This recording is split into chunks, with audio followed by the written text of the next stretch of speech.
I was just talking to Paul Hartman during the break, Mr. Williams, and his barber is a Prince Hall, Black Mason. And they were having a big discussion about the New World Order, and he was saying that his barber knew all about the New World Order and said they were puppets and it was bad, but then he thinks that being a Mason's good. And he wanted me to ask you, do you ever have Black Masons? Prince Hall Lodge, it was before the Masons were racist and wouldn't let black folks in. They had their own group. Do you have any comments on that? Like, reportedly, Jesse Jackson and others are really Masons. You never hear Jesse Jackson say, take down the statue behind the Supreme Court. We've been there. We videotaped it in D.C. of Albert Pike, the founder of the Ku Klux Klan, Supreme Grand Mason. Yeah, here in Atlanta, Georgia, I'm originally from Michigan, but here in the South, the Masonic and Order of the Eastern Star movement is real big here in Georgia, in the South. And I get a lot of Masons that come to my store. I even, here in my books, I do sell Masonic books and rituals because I got a large demand for people who want books dealing with Freemasonry. And so it's real big here, and I get a lot of, who also read, who are familiar with your books and videos. And I think that a lot of, in my personal opinion, I have a lot of relatives who are Masons. I'm not in the Masonic order. I've really never been impressed with any of my family members as far as like any knowledge or anything. I guess they're learning in the lodges or whatever. So I think in the black community, to me personally, especially on the lower level, I think that I don't really take the Masons as far as really being a real big threat or anything really major. I agree with you. I believe most Masons, I know most Masons, are porch Masons. Let's take a call. Rob in California, you're on the air with the owner of the Nubian Bookstore in Atlanta, Georgia, Marcus Williams. Yeah, you guys were right on it with the movie industry. I just saw the International last weekend. That movie sent chills down my spine. Have you seen that one?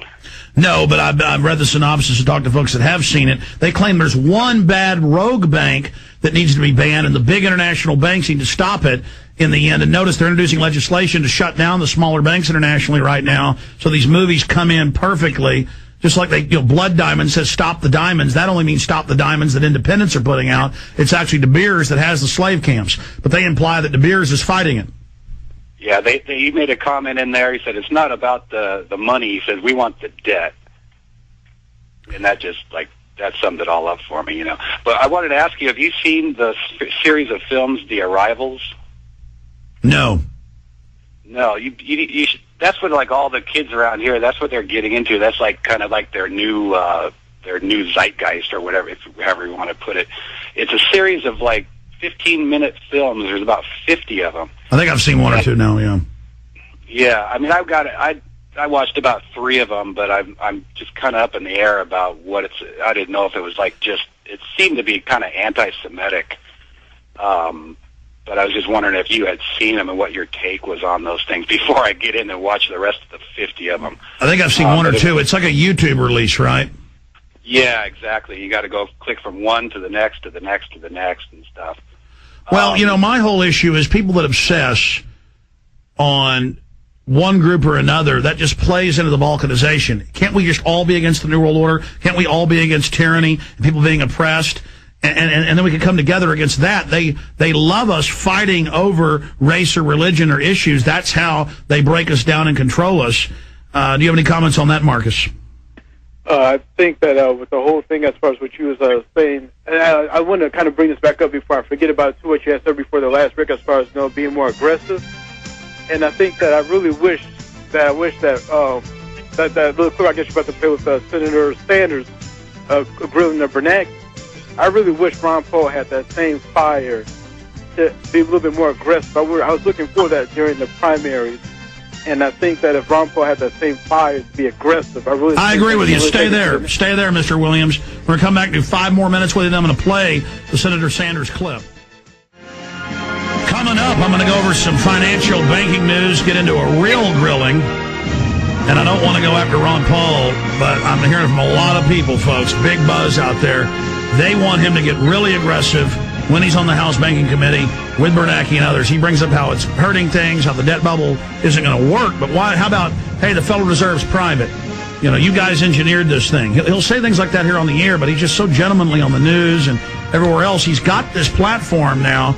They're putting him on the news more and more, I think, because they know he's not being that aggressive. And I think he thinks like a Zen master.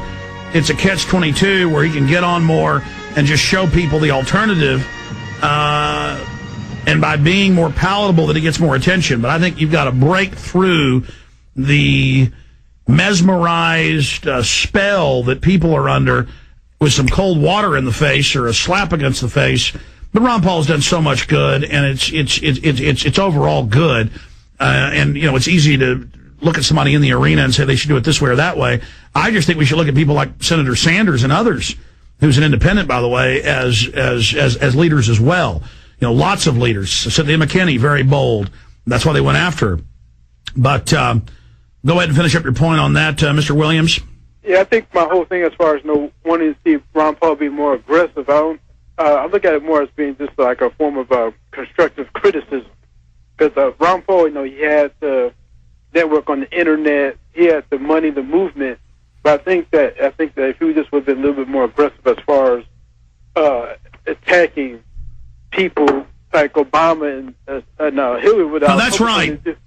That's right. That he could have baited them into responding to him, and then he could have showed the world that, you know, he is the man. Because on foreign policy and on economics, Ron Paul is, you know, he's the man. I mean, even within the black community during the polling, Ron Paul, as far as amongst blacks, was getting more support from blacks than the other Republican candidates. Well, I agree. And let me just throw in here, people need to tell Ron Paul, hey, we want to hear you get behind the states' rights movement. We want to hear you tell your supporters to get behind that so that we can try to reconvene the federal government and arrest these criminals. We want, I mean, he is out there speaking out, and he does go before the Republicans and say you killed 1 million people. So that was very bold. That took a lot of courage. But I agree, it's constructive criticism.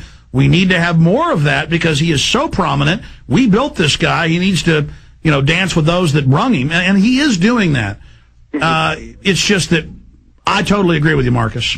Yeah, and I think I even talked to you on your show shortly after the New Hampshire primaries where Ron Paul, I guess, wasn't receiving votes. I think it was in the town of Sutton.